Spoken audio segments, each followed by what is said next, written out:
जय महाराष्ट्र मंडळी. साईबाबांच्या दर्शनासाठी लाखो भाविक शिर्डीत येतात. दर्शनानंतर श्रद्धेने प्रसाद म्हणून पेढा खरेदी करतात. पण हाच प्रसाद जर निकृष्ट दर्जाचा आणि आरोग्यासाठी धोकादायक असेल तर? भाविकांच्या श्रद्धेशी खेळ करणाऱ्या अशा व्यावसायिकांवर आता अन्न व औषध प्रशासनाने मोठा सर्जिकल स्ट्राईक केलेला आहे. एफडीएचे आयुक्त तुकाराम मुंडे यांच्या आदेशानंतर शिर्डीत धडक कारवाई करण्यात आली. तब्बल 650 किलो निकृष्ट पेढा जप्त करून नष्ट करण्यात आला. पण ही कारवाई इतकी महत्त्वाची का मानली जाते? शिर्डीत नेमकं काय सुरू होतं? प्रशासनाला तक्रारी कशा मिळाल्या आणि पुढे आणखी मोठ्या कारवाया होणार का? आजच्या व्हिडिओमध्ये आपण पाहणार आहोत शिर्डीतील एफडीएच्या धडक कारवाई मागची संपूर्ण इनसाइड स्टोरी.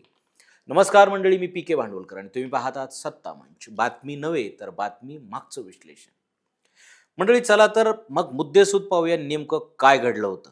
मुद्दा नंबर 1, शिर्डीत नेमकं काय घडलंय? शिर्डी हे देशातील सर्वात मोठ्या धार्मिक स्थळापैकी एक आहे. दररोज हजारो आणि सुट्टीच्या काळात लाखो भाविक साईबाबांच्या दर्शनासाठी येत असतात. दर्शनानंतर प्रसाद म्हणून पेढा घेण्याची परंपरा अनेक वर्षांपासून आहे. त्यामुळे साई मंदिर परिसरात शेकडो खाजगी दुकाने प्रसादाची विक्री करतात. मात्र काही दुकानदारांकडून निकृष्ट दर्जाचे जुने किंवा अन्न सुरक्षा नियमांचे पालन न करता तयार केलेले पेढे विकले जात असल्याच्या तक्रारी सातत्याने अन्न व औषध प्रशासनाकडे येत होत्या. या तक्रारींची गंभीर दखल घेत एफडीएने मोठी धाडसत्र राबवलं आणि अनेक दुकाने तसेच उत्पादन केंद्राची तपासणी केली. मुद्दा क्रमांक 2, तुकाराम मुंडेंनी एवढी कडक भूमिका का घेतली? तुकाराम मुंडे यांनी एफडीए आयुक्तपद स्वीकारल्यानंतर राज्यातील भेसळखोरी, बनावट अन्नपदार्थ आणि निकृष्ट दर्जाच्या खाद्यपदार्थाविरोधात आक्रमक मोहीम सुरू केलेली आहे. शिर्डीसारख्या धार्मिक ठिकाणी प्रसादाच्या नावाखाली भाविकांच्या श्रद्धेचा गैरफायदा घेतला जात असल्याची माहिती मिळाल्यानंतर त्यांनी कोणतीही तडजोड न करता तातडीने कारवाईचे आदेश दिले. त्यांचं स्पष्ट मत आहे की श्रद्धेच्या नावाखाली नागरिकांच्या आरोग्याशी खेळ करणाऱ्यांना कोणतीही सवलत दिली जाणार नाही. त्यामुळे ही कारवाई केवळ नियमित तपासणी नसून भेसळखोरांनी दिलेला कडक इशारा मानला जात आहे. मुद्दा क्रमांक 3, धाडीत नेमकं काय आढळलं? एफडीएच्या अधिकाऱ्यांनी दिवसभर विविध ठिकाणी तपासण्या केल्या. या तपासणीत अनेक ठिकाणी निकृष्ट दर्जाचे पेढे, अस्वच्छ वातावरण, सुरू असलेलं उत्पादन, अन्न सुरक्षा नियमांचे उल्लंघन आणि दर्जाहीन कच्चा माल आढळल्याने समोर आलेला आहे. त्यानंतर तब्बल 650 किलोहून अधिक निकृष्ट पेढा जप्त करण्यात आला. हा पेढा बाजारात विक्रीसाठी जाण्यापूर्वीच जप्त करून कायदेशीर प्रक्रियेनुसार नष्ट करण्यात आला. या जप्त केलेल्या पेढ्यांची किंमत सुमारे 2 लाख रुपये असल्याचं प्रशासनानं सांगितलेलं आहे. मुद्दा क्रमांक 4, अवघ्या 15 दिवसात दुसऱ्यांदा कारवाई का? ही कारवाई एकदाच झालेली नाही. विशेष म्हणजे अवघ्या 15 दिवसांच्या कालावधीत एफडीएने दुसऱ्यांदा शिर्डीत धाड टाकली आहे. यावरून प्रशासन या विषयाकडे किती गांभीर्यानं पाहत आहे हे स्पष्ट होतं. पहिल्या कारवाईनंतरही काही व्यावसायिकांनी नियमांचं पालन केलं नसल्याची शक्यता व्यक्त केली जाते. त्यामुळे पुन्हा मोठ्या प्रमाणात तपासणी करून प्रशासनाने नियमभंग करणाऱ्यावर कठोर कारवाई. मुद्दा क्रमांक 5, कारवाई कोणत्या ठिकाणी झाली? एफडीएचे पथक केवळ दुकानापुरते मर्यादित राहिले नाही. साई मंदिर परिसरातील खासगी प्रसाद विक्री केंद्र, गोदामे, पेढा तयार करणारे कारखाने अशा अनेक ठिकाणी तपासणी करण्यात आली. उत्पादन प्रक्रियेत स्वच्छता राखली जाते का? वापरला जाणारा कच्चा माल दर्जेदार आहे का?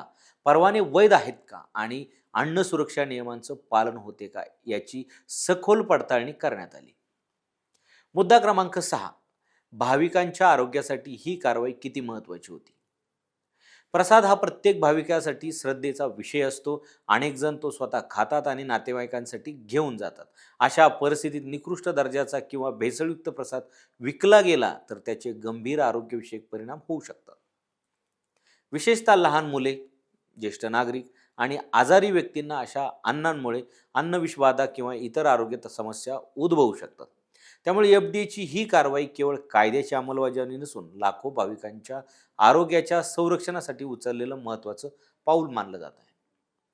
मुद्दा क्रमांक 7, भेसळखोरांना कोणता संदेश गेला? या धडक कारवाईमुळे शिर्डी परिसरातील अनेक व्यावसायिकांमध्ये मोठी खळबळ उडालेली आहे. प्रशासन आता केवळ सूचना देऊन थांबणार नसून थेट कारवाई करत असल्याचं स्पष्ट झालेलं आहे. अन्न सुरक्षा नियमांचं उल्लंघन करणाऱ्यावर दंड, माल जप्ती आणि कायदेशीर कारवाई केली गेली असा स्पष्ट संदेश या मोहिमेतून देण्यात आलेला आहे. त्यामुळे भविष्यात अनेक व्यावसायिकांना नियमाचे काटेकोर पालन करावे लागणार आहे. मुद्दा क्रमांक 8, पुढे आणखी कारवाया होणार का? एफडीएने या कारवाईनंतर स्पष्ट संकेत दिले आहेत की अशा प्रकारचे धाडसत्र पुढेही सुरू राहणार आहे. केवळ शिर्डीच नव्हे तर राज्यातील इतर प्रमुख धार्मिक स्थळे, पर्यटन स्थळे आणि मोठ्या यंत्रणामागे विकल्या जाणाऱ्या अन्नपदार्थांचीही तपासणी केली जाण्याची शक्यता आहे. त्यामुळे अन्न व्यावसायिकांमध्ये सतर्कता वाढलेली आहे. मुद्दा क्रमांक 9, या कारवाईचा राज्यभर काय परिणाम होऊ शकतो? शिर्डीतील कारवाईचा परिणाम फक्त स्थानिक पातळीवर मर्यादित राहणार नाही. राज्यातील इतर धार्मिक स्थळांवरील प्रसाद विक्रेते आणि खाद्यपदार्थ व्यावसायिकही आता अधिक सावध होतील. ग्राहकांमध्येही अन्नाच्या गुणवत्तेबाबत जागरूकता वाढण्याची शक्यता आहे. यामुळे अन्न सुरक्षा नियमांची अंमलबजावणी अधिक प्रभावी होऊ शकते. मंडळी, मुद्दा क्रमांक 10 पाहू. या संपूर्ण प्रकरणातून काय स्पष्ट होतं? या संपूर्ण कारवाईतून 3 गोष्टी स्पष्ट दिसतात. गोष्ट पहिली, श्रद्धेच्या नावाखाली होणारी फसवणूक आणि भेसळ या विरोधात आता प्रशासन अधिक आक्रमक झालेलं आहे. गोष्ट दुसरी, तुकाराम मुंढे यांच्या नेतृत्वाखाली एफडीए राज्यभरात अन्न सुरक्षा नियमांची कठोर अंमलबजावणी करत असून नियम मोडणाऱ्यांवर थेट कारवाई होत आहे. आणि गोष्ट तिसरी, धार्मिक स्थळांवर विकल्या जाणाऱ्या प्रसादाच्या गुणवत्तेबाबत आता अधिक कठोर तपासणी होण्याची शक्यता असून त्यामुळे भाविकांचा विश्वास आणि आरोग्य दोन्ही सुरक्षित ठेवण्याचा प्रयत्न प्रशासन करत आहे. मंडळी, आता तुम्ही सांगा, प्रसाद विकणाऱ्या सर्व दुकानांवर नियमित एफडीए तपासणी बंधनकारक केली पाहिजे का? धार्मिक स्थळावर अन्न सुरक्षा नियम आणखी कडक करण्याची गरज आहे का? तुमचं मत आम्हाला कमेंटमध्ये लिहा आणि अशाच प्रकारच्या अपडेट पाहण्यासाठी सत्तामंच या चॅनलला सबस्क्राईब करा आणि इन्स्टा पेजला फॉलो करायला विसरू नका.